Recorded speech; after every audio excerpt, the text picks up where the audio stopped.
Madam. Sekejap tengah record. Okay, Assalamualaikum warahmatullahi wabarakatuh. Waalaikumsalam. Waalaikumsalam warahmatullahi wabarakatuh. Lama tak nampak madam. Lama tak nampak madam. Rindu Itulah, kan madam? semua tak nampak. Rindu. Ramai 47 Ada orang. doa tak? Sihat semua? Alhamdulillah. Bulan. Macam ni nanti semua. Dia tak kira.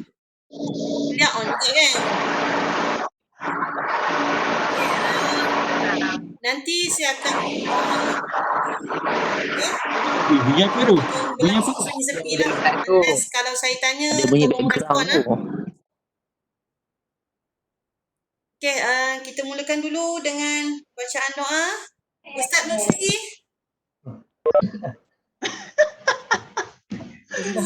Nasrullah. Lebih memang Nasrul. Namakan Ustaz populasi lah. tak apa. Awak sekali je. Semua kita gabung ni. Saya ingin nak Muhammad Noh. Okay, bismillahirrahmanirrahim. Alhamdulillahirrabbilalamin. Wassalatu wassalamu ala asyrafil anbiya'i wal mursalin wa ala alihi wa sahbihi ajma'in. Amin. Allahumma nawwir qulubana binuri hidayatik kama nawwartal arda binuri syamsika abadan abada birahmatika ya arhamar rahimin. Allahumma aftah alaina abwaaba hikmatik wa anshur alaina birahmatik ya arhamar rahimin. Allahumma yassir wa la tu'assir wa tammim bil khair. Rabbana atina fid dunya hasanah wa fil akhirati hasanah wa qina adzabannar. Walhamdulillahi rabbil alamin.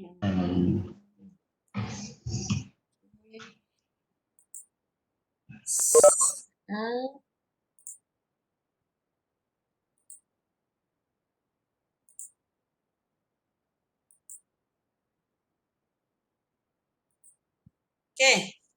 Kita pergi sampai sini kan?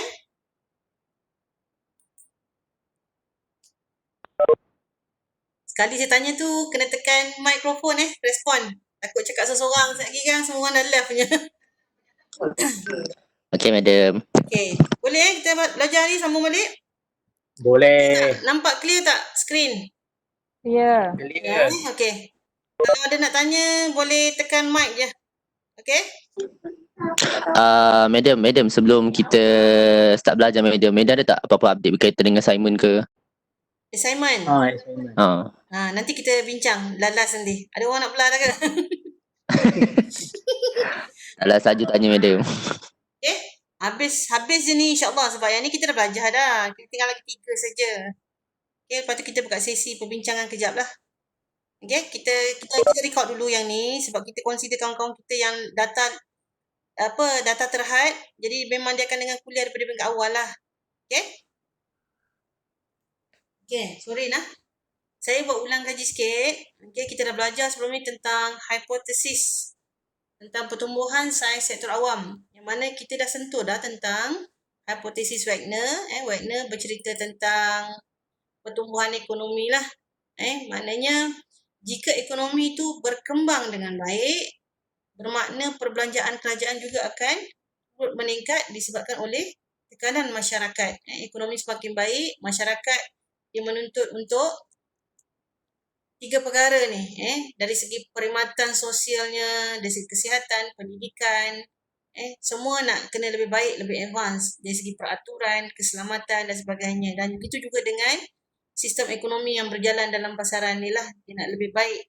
So kalau ikutkan Wagner ni, dia punya kesimpulan, selalunya apabila berlaku perkembangan ekonomi, selalunya kita ukur dari segi KDNK, 1% pertambahan pada KDNK bermakna pertumbuhan perbelanjaan kerajaan tu lebih tinggi daripada pertumbuhan KDNK. Okay, yang itu Wagner lah. Next, kita sambung. Yang ni ulang kaji saja lah. Okay, yang kedua adalah hipotesis Engel. Engel ni yang kita lihat dari segi bagaimana pertumbuhan saiz sektor kerajaan yang mungkin disebabkan oleh perbelanjaan isi rumah. Ada kena-mengena antara peningkatan terhadap perbelanjaan isi rumah dengan perbelanjaan kerajaan apabila berlaku pada perubahan pada pendapatan isi rumah tersebut. Kalau kita tengok Engel ni, yang dia buat kajian terhadap keluarga-keluarga di Belgium. Apabila pendapatan individu itu agak terhad, bermakna hampir kesemua perbelanjaan akan digunakan untuk belanja keperluan saja, belanja makan dan minum dan pakaian lah. Tidak ada keperluan-keperluan kepada barang-barang lain. Tapi apabila pendapatan individu semakin baik, semakin bertambah, makin meningkat, maka akan ada tuntutan terhadap perbelanjaan isi rumah kepada pelanjaan-pelanjaan lain, termasuklah kesihatan, pendidikan, pengangkutan, yang mana perbelanjaan-perbelanjaan lain ini akan disediakan oleh pihak kerajaan dan juga pihak swasta lah. So maknanya ada hubungan positif dari segi pendapatan yang meningkat, dia mencerminkan tentang peningkatan terhadap perbelanjaan kerajaan dan pihak swasta. Yang ini kita boleh tunjuk daripada carta ni lah. Kalau tengok rajah ni, daripada tahun ke tahun, kalau kita tengok belanja keperluan seperti makanan, pakaian, dia berkurangan bukanlah maksud semakin kurang pakai baju dan makin kurang makan, tak tapi maknanya dari segi peratusan peruntukan daripada perbelanjaan yang dibuat, dia punya makanan tu amount dia semakin sikit disebabkan oleh besarnya pendapatan dia yang bertambah tu. Maknanya ada income lebih yang boleh digunakan untuk tujuan permintaan terhadap pengangkutan yang lebih baik dan juga perubatan serta pendidikan lah.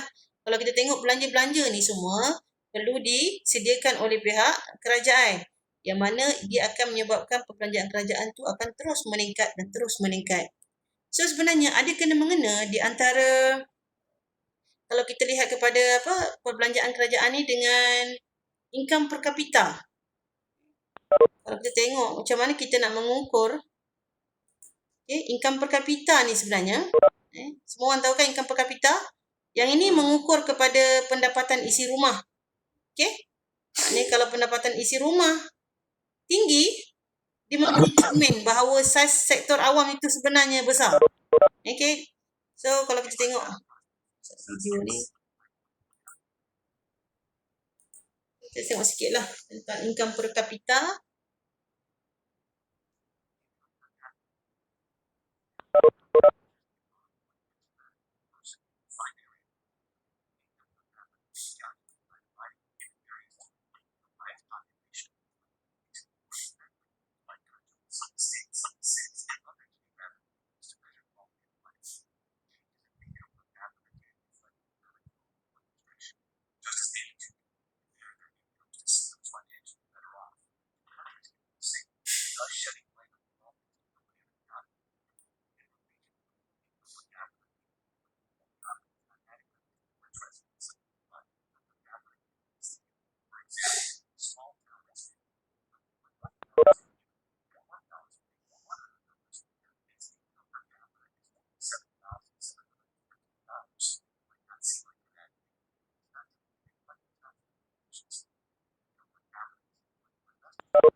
Kalau kita tengok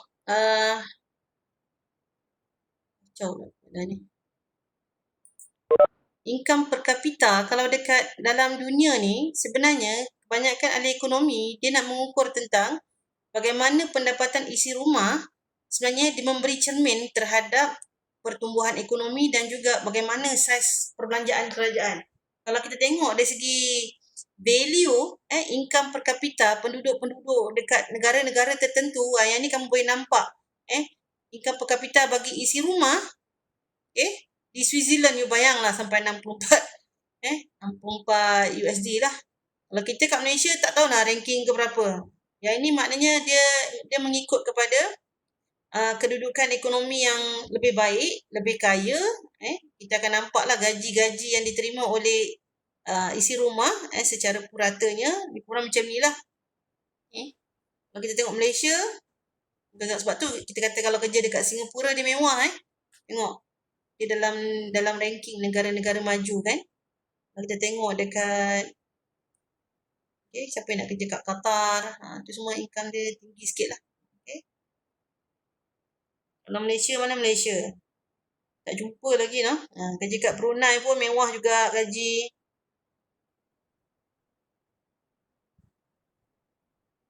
Malaysia tak jumpa lagi. Ni. Okay, income per kapita kita ni, data ni pun 2017 lebih kurang So dalam $7 lah, $7,000 lah. Yang ni kita punya income per kapita kita kat Malaysia. Banyak ni lah. Maknanya kita berada dalam kelompok negara sedang membangun lah, Brazil, Mexico. So kita boleh gambarkan dari segi income per kapita ni, dia ada kena-mengena dengan kita punya saiz sektor awam.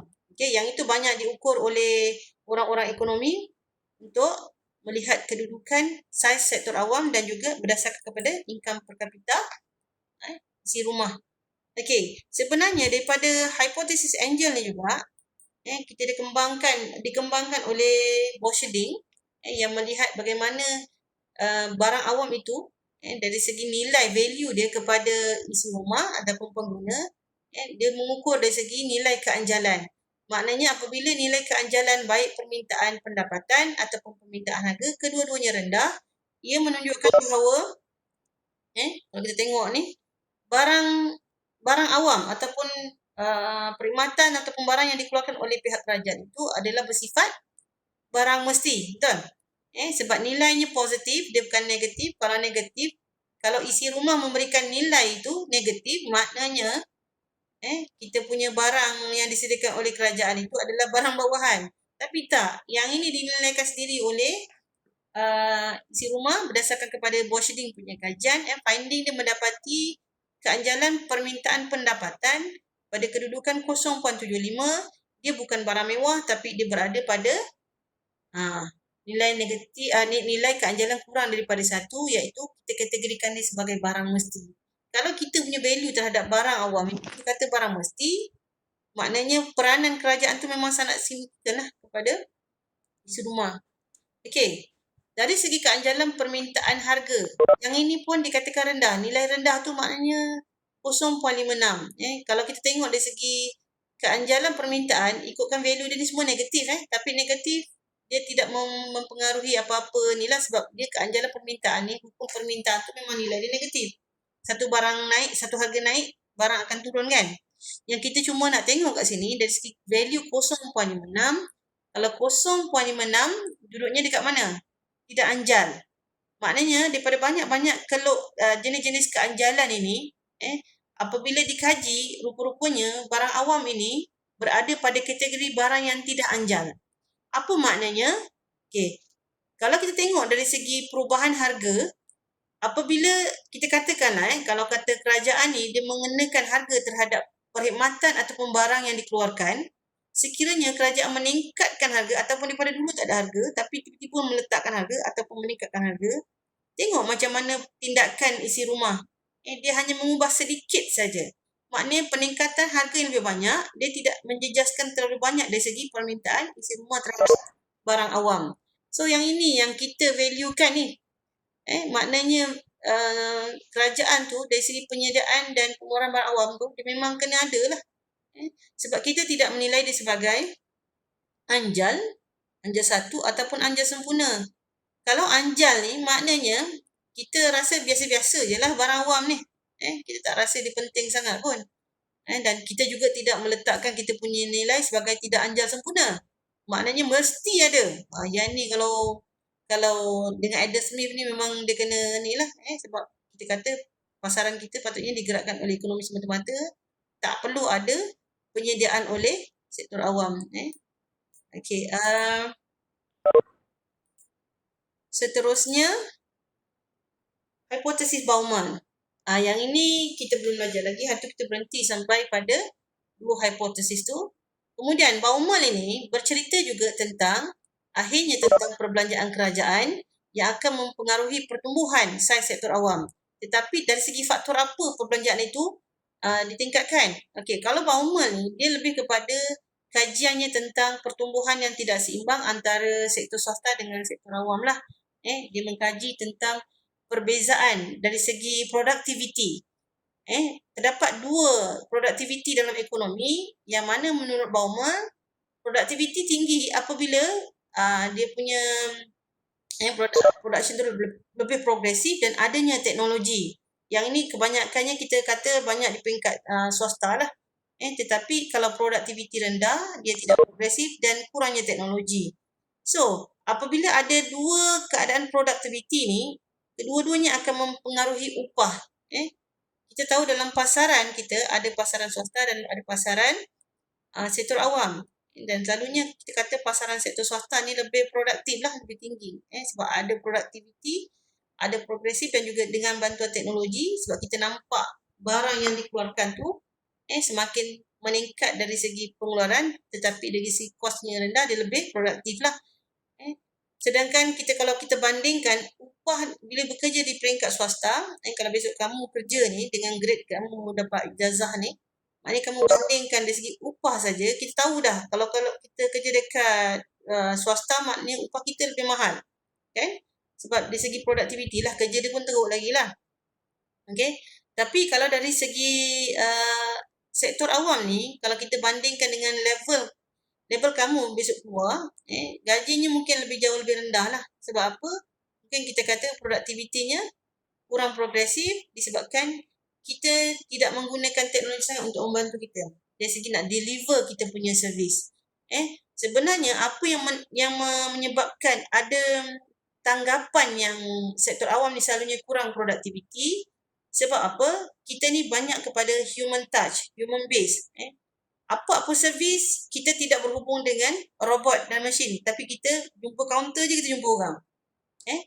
Sama ada orang itu dari segi attitude-nya, etika kerjanya baik, maka baiklah yang dicerminkan untuk sektor awam. Tapi kalau etika kerjanya tidak baik, yang itu akan mencerminkan juga tidak produktiviti kepada sektor awam.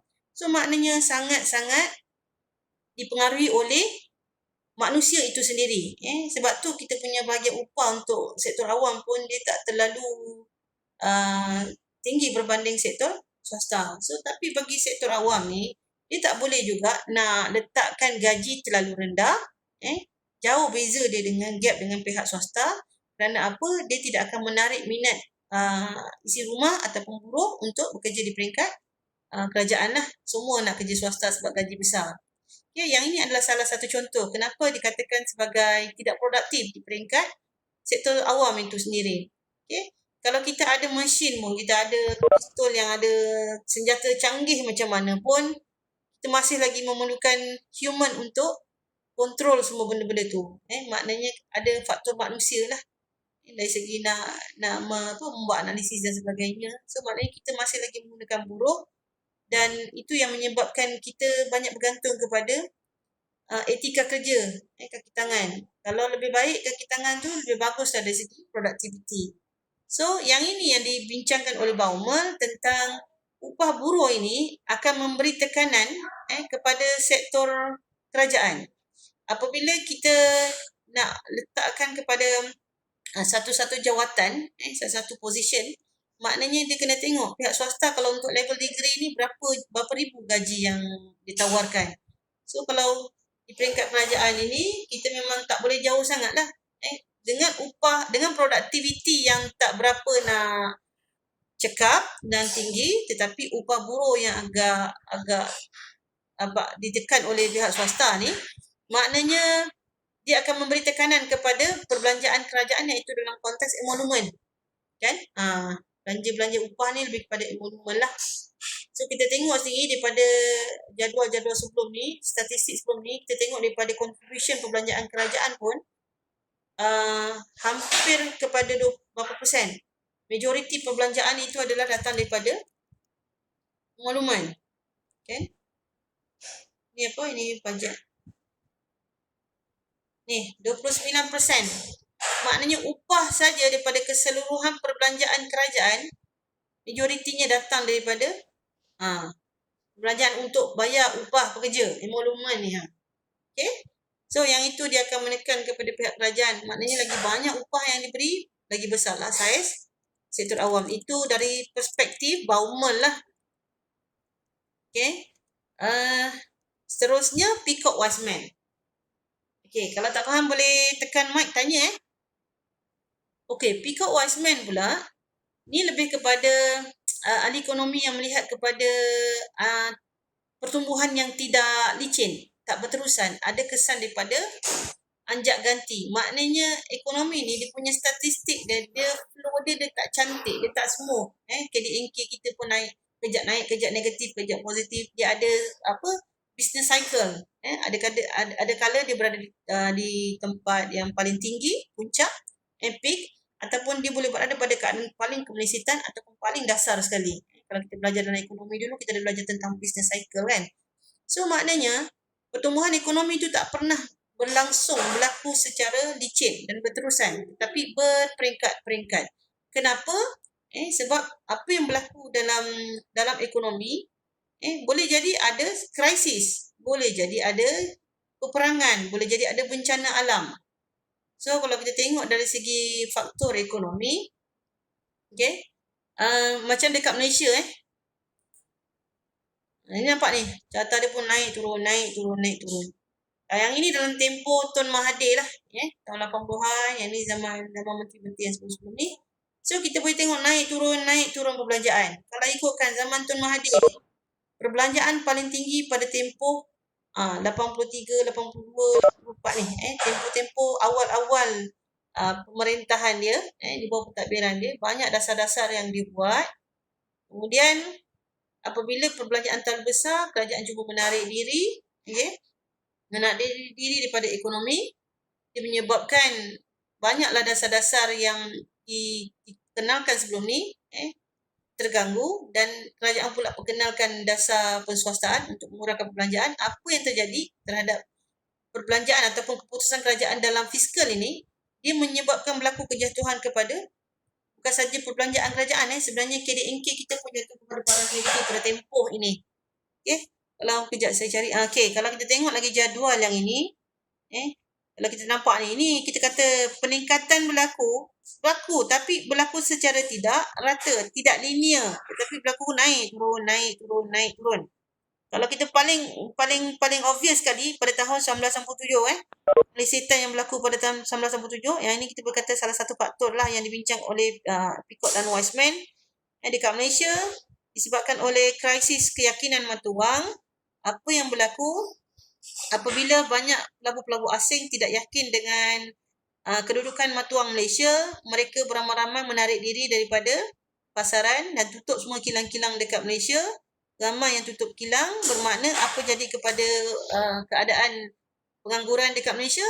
Of course lah dia akan meningkat. Bila berlaku pengangguran yang meningkat, dia akan menyebabkan berlaku penurunan kepada permintaan agregat. Bila berlaku permintaan agregat yang rendah, kita sedang mengalami keadaan kemelisitan. Itu dia punya rantaian daripada krisis tadi. Daripada krisis tadi menyebabkan ekonomi kita ni sebenarnya jatuh kepada paras negatif pada tahun 1997. Mujurlah kita ada tindakan yang agresif dari segi bagaimana kita nak pulih semula. Macam-macam kerajaan buat, kerajaan mergekan bank, kerajaan sarankan supaya isi rumah berbelanja dengan cara memberi pelepasan cukai. Yang itu kita naik balik. Sebenarnya benda-benda ni, kalau bila saya fokus balik kepada apa kaitan kemelisitan tadi dengan peningkatan saiz sektor awam, kita kena ingat apabila kerajaan umumkan dasar fiskal mengembang untuk menangani masalah kemelisitan dengan dasar fiskal mengembang, pada tempoh tersebut perbelanjaan di peringkat kerajaan juga akan meningkat, yang menyebabkan defisit kerajaan juga akan meningkat. Kalau kat sini tak obvious sangat sebab dia ada jurang yang besar kat sini. So kalau yang graf ini tak terlalu besar, kita mungkin nampak jurang. Kalau ikutkan jurang ni maknanya cukai kita sikit, perbelanjaan kita banyak, defisit. Kita defisit. Sebab apa? Kita melaksanakan dasar fiskal mengembang. Kita kena meningkatkan perbelanjaan. Meningkatkan perbelanjaan untuk kita betulkan ekonomi. Yang ini yang dibincangkan oleh Peacock Wiseman tu. Satu lagi contoh yang paling mudah kalau kita nak tengok, apabila berlaku bencana alam. Bila bencana alam, banjir dan sebagainya, memang akan banyak belanja-belanja di luar jangka yang kerajaan kena peruntukkan untuk bantulah. Ini pun antara faktor-faktor yang menyebabkan berlaku peningkatan terhadap perbelanjaan kerajaan. Bukan setakat dekat UK je, tapi kebanyakan negara lah. Satu lagi, disebabkan oleh mobiliti penduduk juga, perbelanjaan kerajaan akan semakin meningkat. Banyaknya dari segi urbanisasi lah. Apabila saiz penduduk bertambah pada satu-satu tempat, satu kawasan, dia akan meningkatkan perbelanjaan dari segi nak sediakan fasiliti, nak sediakan pengangkutan lebih baik, pendidikan pun semakin bertambah, berdasarkan kepada populasi penduduk itu sendiri, yang disebabkan oleh mobiliti itu sendiri. So, maknanya yang ini akan merujuk kepada dasar kependudukan lah. Kita Malaysia masih lagi berada pada, kalau tengok kat sini, tak tahu ada boleh link ke tak ni. Dasar kependudukan kita sebenarnya, dia nak capai 70 juta penduduk. Tapi sekarang ni masih dalam kategori 30 juta lebih. Maknanya jauh lagi nak mencapai lah. Tak boleh nak buka lah. Nampak sikit lah. Maknanya perbelanjaan kerajaan akan disebabkan oleh tumpuan penduduk pada satu-satu kawasan yang disebabkan oleh mobiliti yang sentiasa berlaku lah. Seterusnya akhir sekali iaitu teori pilihan awam. Teori pilihan awam yang ini lebih kepada kecenderungan ahli politik dalam membuat keputusan-keputusan politik. Kalau kita tengok apabila nak tiba pilihan raya je macam-macam mandat, macam-macam janji-janji politik yang dibuat. Apabila janji-janji politik dibuat atas tujuan dia nak menang dalam pilihan raya, janji-janji politik ini dia akan memberi kesan apabila dia menang dalam pilihan raya, dia kena capailah manifesto tu. So maknanya dia kena fight, dalam Dewan Rakyat nanti dia kena fight tentang janji-janji dia, dan apabila dia cuba untuk menghujah untuk mempertahankan dia punya janji-janji dari segi penyediaan hospital ke ataupun nak betulkan jabatan dan sebagainya, dia akan ada perbincangan lah, dan ini akan melibatkan kepada peningkatan perbelanjaan kerajaan. Apabila lulus saja yang dibentangkan pula dekat parlimen, maknanya sahlah kita kata daripada unsur-unsur politik ni juga boleh menyebabkan berlaku peningkatan terhadap perbelanjaan kerajaan. Yang ini kalau kita tengok dari segi pattern, dari segi macam mana kita nak tengok saiz, sama ada negara-negara maju ni besar ataupun kecil dari segi saiznya, sama ada kita boleh lihat kepada hipotesis yang kita bincangkan tadi, sama ada kita boleh lihat dari segi income per kapita, kita boleh lihat dari segi kedudukan KDNK dan sebagainya. Tapi salah satu mekanisme untuk kita lihat saiz itu besar ataupun tidak adalah dari segi perbelanjaan kerajaan kan. Kita ada instrumen, kita ada alat untuk nak tengok bagaimana besar ataupun kecil. So kita boleh tengok dari segi perbelanjaan ini, maknanya besar ataupun kecil bergantung kepada cara negara-negara ni memperuntukkan perbelanjaannya. Ini dia ada 3 peringkat lah. CG ni central government, yang ni state government, yang ini local government. Yang ini ke atas ni adalah negara-negara yang mengamalkan sistem persekutuan, yang mana sistem persekutuan dia adalah layer government.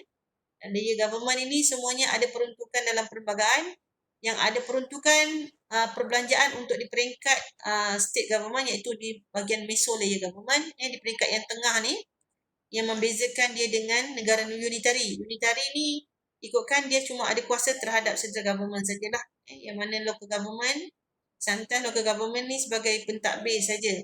Ada juga kuasa-kuasa yang diberikan oleh negara-negara unitary terhadap local government ni dalam bentuk decentralization. Dia beri kuasa yang tidak kekal, tidak ada dalam perlembagaan tapi diperuntukkan dalam statut-statut negara inilah local government. Dia boleh tarik balik, dia boleh beri. Kalau kita tengok dekat sini, yang ini dari segi perbelanjaan perkhidmatan secara umum, dari segi ketenteraan, kalau kita faham pun semua tentera mesti pusat yang jaga kan. Tapi ada negara-negara yang dia agihkan kepada peringkat-peringkat lain.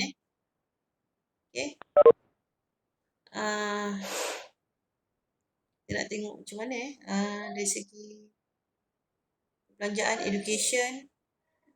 Yang ni semua untuk negara-negara maju lah. Kalau yang ni kita bandingkan negara maju dengan negara membangun. Yang ini lagi mudah kita nak tengok dari segi kalau yang ni tadi dari segi siapa yang belanja spend banyak, maknanya kita boleh beri gambaran bahawa saiz dari segi perbelanjaan tu sangat besar lah untuk sesebuah kerajaan. Majoriti banyak belanja untuk tujuan pertahanan. Okey, yang ni cuma peratusan, ini bukan nilai. Dia tak boleh kita kata sebagai value lah, kita tak boleh nampak sangat. Yang ni cuma contribution dari segi peratusan. Ni campur-campur semua dia akan jadi satu. So kalau kita nak tengok value yang sebenar adalah bagusnya kita tengok dalam bentuk nilai mata wang lah. Okey, macam ni. Yang ini pun saya rasa ini pun 100% juga ni, peratusan. Okey, kalau kita tengok dari segi cukai, dari segi kuasa cukai ni sebenarnya pun mempengaruhi perbelanjaan kan. Jika kita ada kuasa cukai yang lebih banyak, mungkin dari segi perbelanjaan kita lebih baik. Dan dari segi saiz pun dia akan mempengaruhi, maknanya lebih besar. Okey, dekat atas ni negara industri, bawah ni negara-negara bangun. Ada juga Malaysia kat sini. Kalau kita tengok dari segi agihan cukai, kita ada cukai pendapatan. Cukai pendapatan ni pun banyaklah pecahan. Yang ni maknanya dikutip oleh lembaga hasil lah kalau di Malaysia. Cukai harta ni pun ada banyak 3 peringkat kan. Harta, yang ni GST lah. Kalau kita tengok dari segi income tax dekat Malaysia, macam mana kita nak analisis? Kalau kita ada data tentang hasil cukai, kita nak tengok dari segi saiz, kita nak bandingkan lah, katakan kita nak bandingkan dari segi saiz sektor state government, local government dengan central government, kita boleh tengok dari segi kuasa cukai. Kamu tengok dekat sini saja, dari segi pendapatan, cukai pendapatan kesemuanya yang dikutip oleh lembaga hasil dalam negeri adalah menjadi milik kerajaan pusat. So, bagaimana dengan state government dengan local government? So, kat sini kita boleh nampak gambaran betapa tak ada kuasanya kerajaan negeri dengan local government. So, kita boleh bayangkan jugalah bagaimana saiz sektor kalau kita nampak lagi, kita nak bandingkan dari segi perbezaan kerajaan-kerajaan kan. Maknanya kerajaan negeri dengan local government kita tak berapa kuat berbanding dengan kekukuhan hasil yang diterima oleh kerajaan pusat. Yang ini dari segi agihan. Kalau kamu tengok dekat negara-negara maju, ada beza sangat pattern antara negara yang sedang membangun. Majority income yang datang daripada direct tax, semua diuruskan dan diambil oleh kerajaan pusat. Kalau kita bandingkan negara-negara maju, semua ada agihan. Yang ni dipanggil sebagai rebate cukai lah.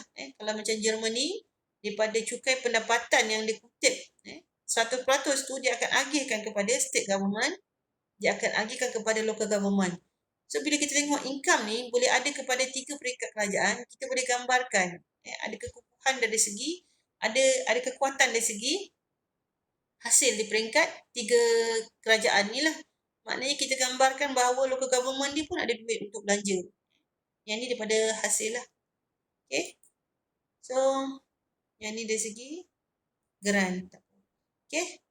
Saya ingat habis kat situ saja. Ada apa-apa nak tanya? Sekejap je. Okay. Boleh tekan mikrofon kalau nak tanya.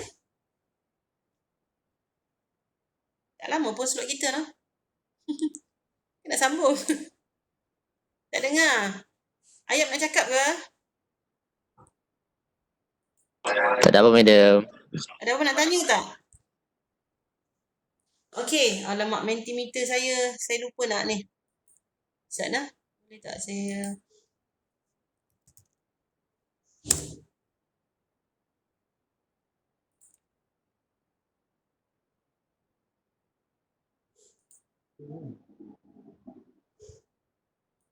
Apa nak tanya tak?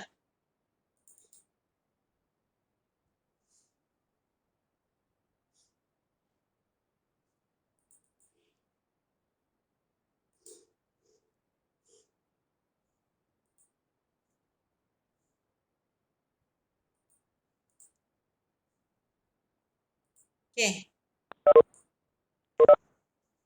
Mari kita tengok, Ustaz. Okey, berdasarkan hipotesis yang kamu belajar tadi, sekiranya kalau diminta untuk menganalisis, kita diminta untuk analisis tentang saiz sektor awam, mesti ada teori yang boleh support kita punya hujah.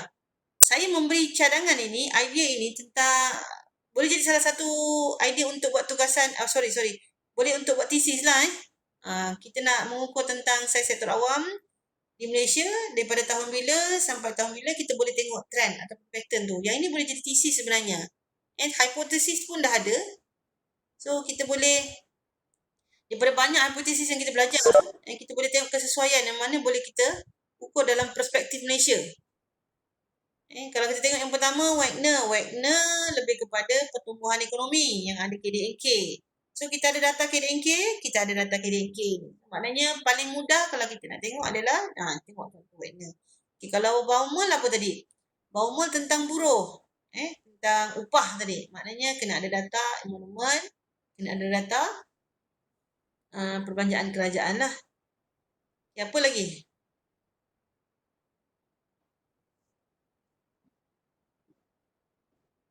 Tak ada orang masuk pun? Tak jalan ke?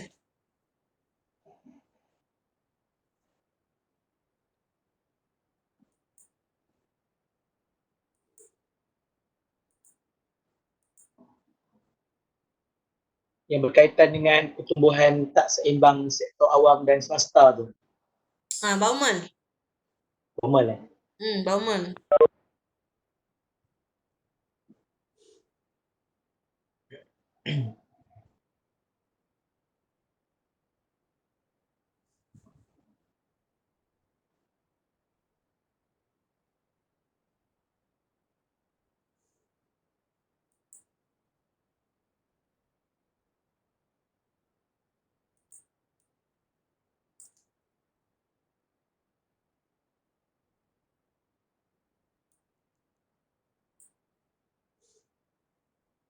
Kita tengok siapa yang mengundi lebih banyak. Maknanya daripada banyak-banyak hipotesis yang mana yang masuk sangat dekat dalam jiwa kamu ni.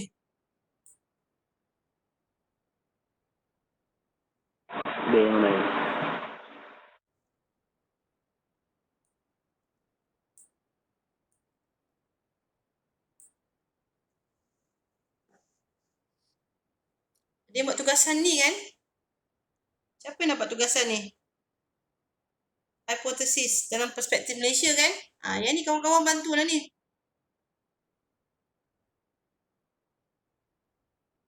Biasanya ejaan dia BAUMOL. Saya pun salah eja tu, Baumol. BAUMOL. Baumol.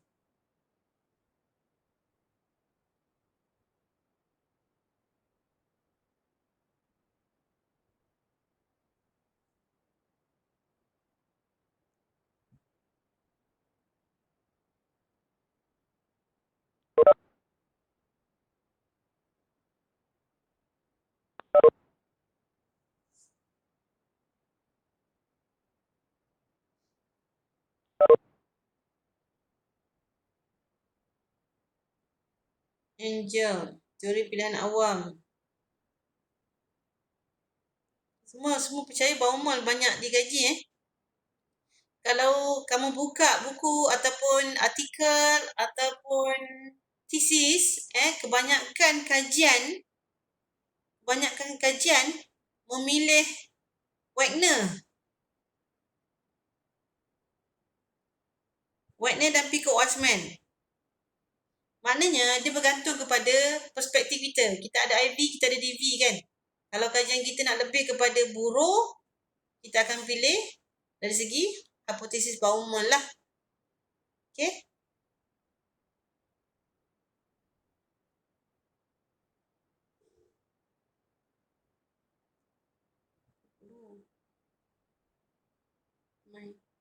So majoriti nampak Baumol ni lebih jelas.